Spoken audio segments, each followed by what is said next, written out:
Hey everybody, I am in Cheesman Park here in Denver. This may be a park that was built on dead people. It's definitely built on an old cemetery. So I'm going to show you. I'm going to show you the park, and we're going to talk about it a little bit. Let's go. First, there are some drummers up here at the park having a good time. So I'm going to go up there and take a little peek. Let's see what we can see.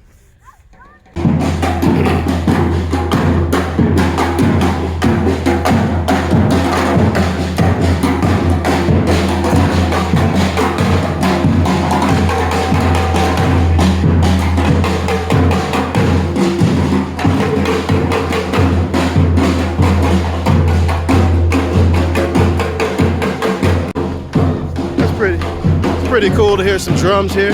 I kind of expected a quiet walk around the park. Pleasant surprise.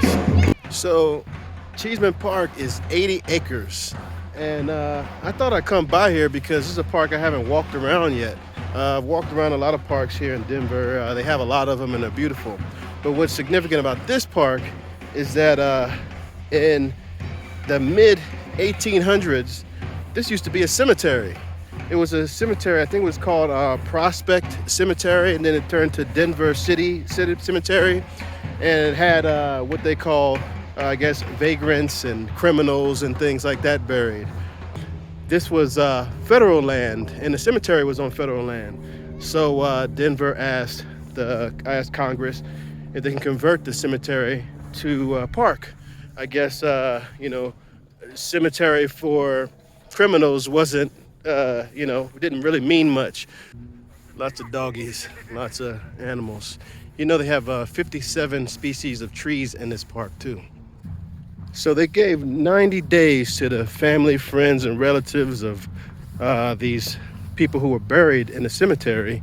90 days. They gave them 90 days to get them out and put them somewhere else. So most of the people were not claimed. Can you imagine somebody, one of your loved ones, criminal or not? Apparently, everyone was a criminal or vagrant or something of that nature in a cemetery. Can you imagine being told, go get, grandma out of the cemetery and put her somewhere else? Once someone's passed, you kind of let it be and you move on. Can you imagine having to relive that and dig them up? Well, that's what they made them do. They had 90 days, so most people didn't pick them up. And what they did is hire an undertaker to get them, rebury them in a different location in brand new coffins. Hi. So the undertaker that they hired, what he decided to do is, instead of the new coffins that were requested by the city to put the new bodies in, you know what this dude did? I can't remember his name, but this is what he did. He said, nah, no new coffins. I'm going to use children's coffins, which most of the time did not fit the bodies. So what he did was chop up the bodies and put them in multiple coffins and reburied them, which was, to me, is kind of foul. But what they said, there's a idea that they ran out of coffins because there was a mining accident at that time. And they used a lot of coffins for that. I don't know if that's true or not, but, I don't know. I feel, I guess once you're dead, you're dead. But, it's kind of disrespectful. People who buried those people, they said, I buried them in one piece and this is where they're at. And now they're just dug up and thrown in pieces in the multiple children's coffins. So kind of crazy. Dog, this is a cutie. What's my attack chihuahua? Your attack chihuahua? No. Can I pet? Oh, Malcolm. He's nice. Oh, okay. Hey, Malcolm. Adorable. Nice and warm too. So you visiting here? Well, I'm visiting the park for the first time. Oh. Yes. I've lived in Denver for a couple years and heard the park and decided to walk around, and I'm showing my friends. Oh, good. Yeah, Good. beautiful place. Yeah, this is one of the prettier parks. Yeah, for sure. Cool. Take care. Some really friendly people around here. I dig this park. So next you have what they call souvenir hunters, as is worded on Wikipedia, or looters. And they came through once the bodies were being removed and took what they can. And so I think the undertaker who put those bodies and chopped them up and put them in smaller children's caskets sometimes used 3 caskets. So we ended up making a whole lot more money than he normally would have.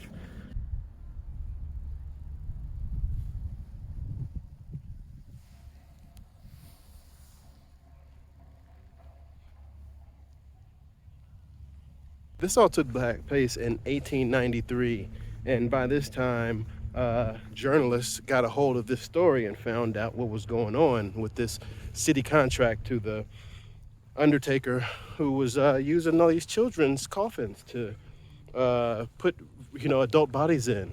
And what they observed is that workmen would dig up these graves, take out pieces of the body, take out some of the coffins, and put it in 1 or 2 caskets.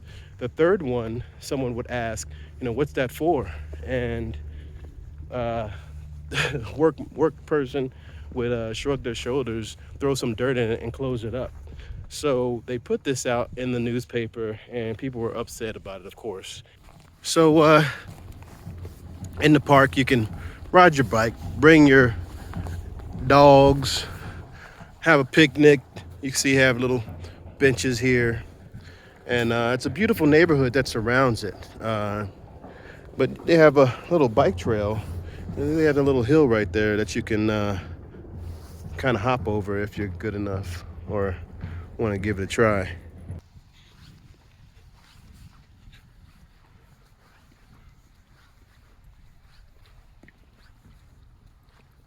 So they canceled the contract for the undertaker because of the article that was put out, and they never created a new contract, and they never cleared out all the bodies. So yeah, look under this tree. That's like the perfect place to have a picnic if it's really sunny. I bet you somebody catches this area here. Cool. Some wildlife around here. What's happening? He's just staring at me.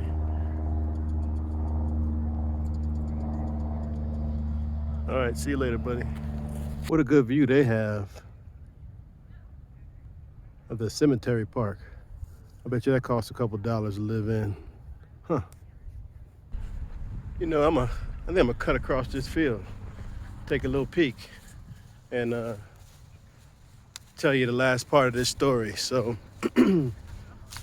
these people you see behind me, these dogs, all these people here having a great time, having a wonderful time playing frisbee, running and catching balls, and doing all that stuff. They're doing that on dead people because the city never renewed the contract with the undertaker with any undertaker after they canceled the last contract, and they left a lot of bodies.